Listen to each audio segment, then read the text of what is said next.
have.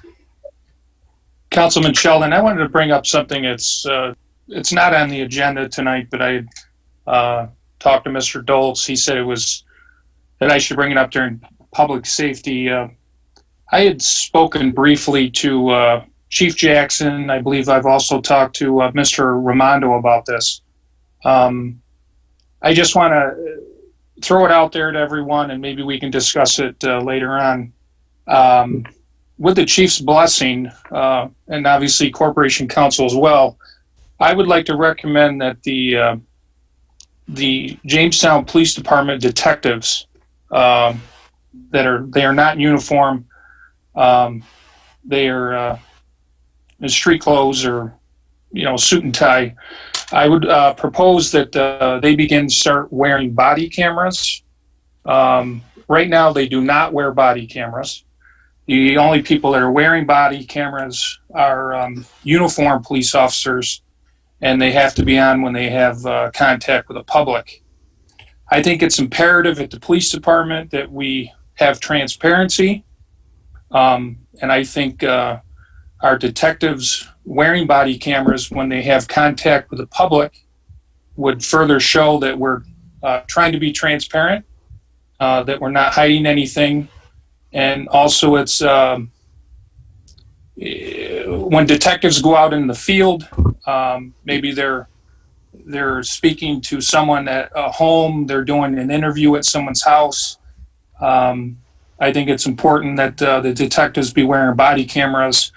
If something were to happen or if some allegations were made against a detective, it'd be very easy to look at body cameras and see if the issue was true.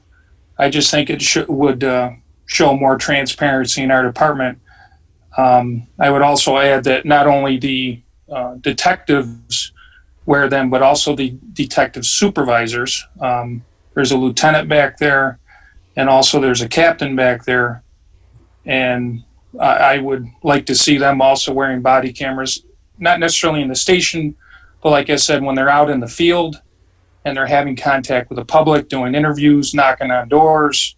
And it's also an issue if something was to happen and there was going to be litigation against the city, because there was accusations against any of these detectives, it'd be very easily for Corporation Counsel to look at the body cameras of the detectives wearing them.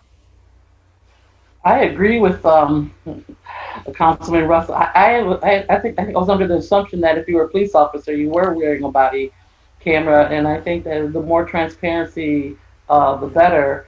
And I thank you for that suggestion and bringing that, because I think it's very important that transparency is shown, and that every effort to make sure that we're not trying to hide anything is important. So thank you, Councilman Russell, for that suggestion.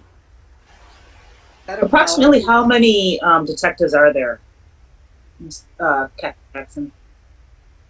Including supervisors?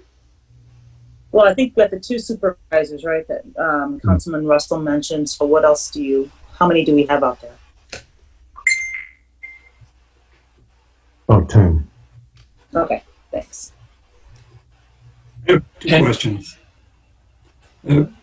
Acting Chief Jackson, do we know, are there any other cities that are doing this with their detectives and supervisors? Yes. Okay. Any civilian contact. Second question is, do we have enough body cameras at this point, or is that something we're going to have to purchase? I would have to look at that.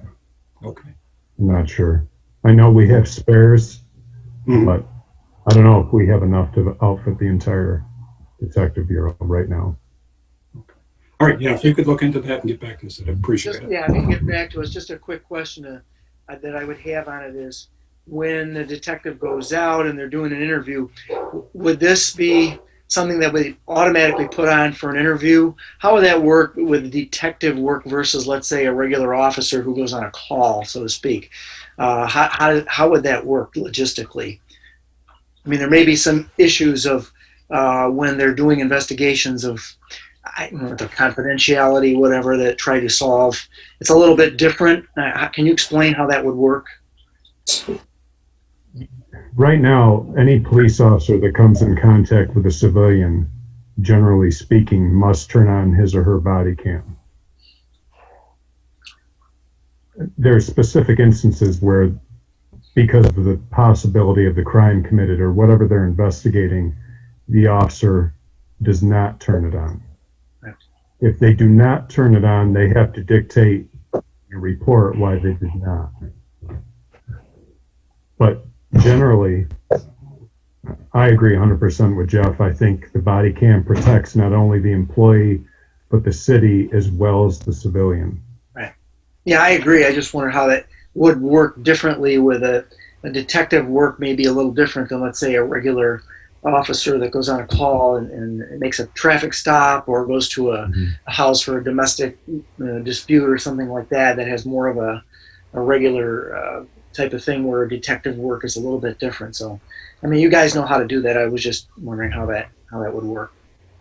But wouldn't that protect the detectives also, depending, I mean, even if it is delicate work, because of the allegations that could, they could be, interviewing someone and then someone could say that they did X, Y, Z to them. And so I think that they should have it on regardless of what they're doing. As long as they're dealing with, with the public, they should have that on. Just like you said, it protects us, it protects them. Like, one of the exceptions is if it's an emergency and you don't have time to turn it on. But aside from that, whenever you come in contact with a civilian, you need to turn on your body cam. The only exemption to that, what I would say, and I'm sure the chief would probably agree with this, is the drug enforcement officers.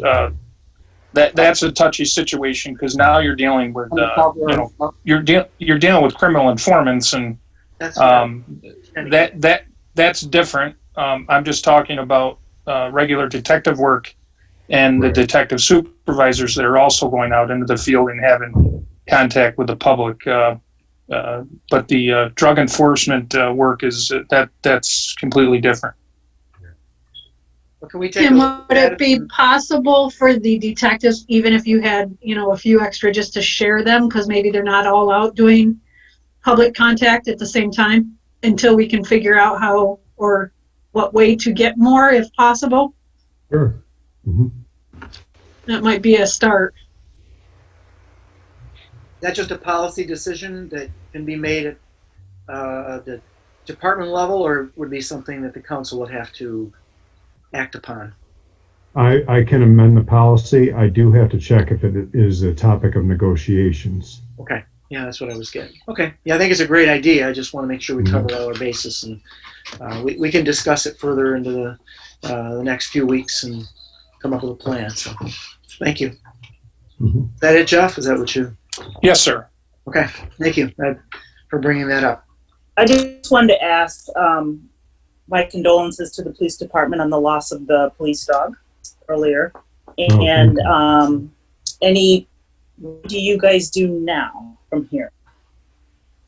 My daughters wanted to start a GoFundMe page to help purchase a new police dog because they just felt so badly. So, so where do you guys go from here with that? Well, some of it depends on our canine handler. We have contacted the kennel where we bought the dog from to see if if there's any warranty, if that's what you want to call it, or anything like that on the dog. So we've got to check with that. And then we've got to look into the cost of a new dog. Yeah. I would like to say Eric, our canine handler, really puts his heart into it, and it's a tragic loss for all of us. Eric. Well, if there's anything the kids can do, please let me know. They want to do something. Okay. Thank you.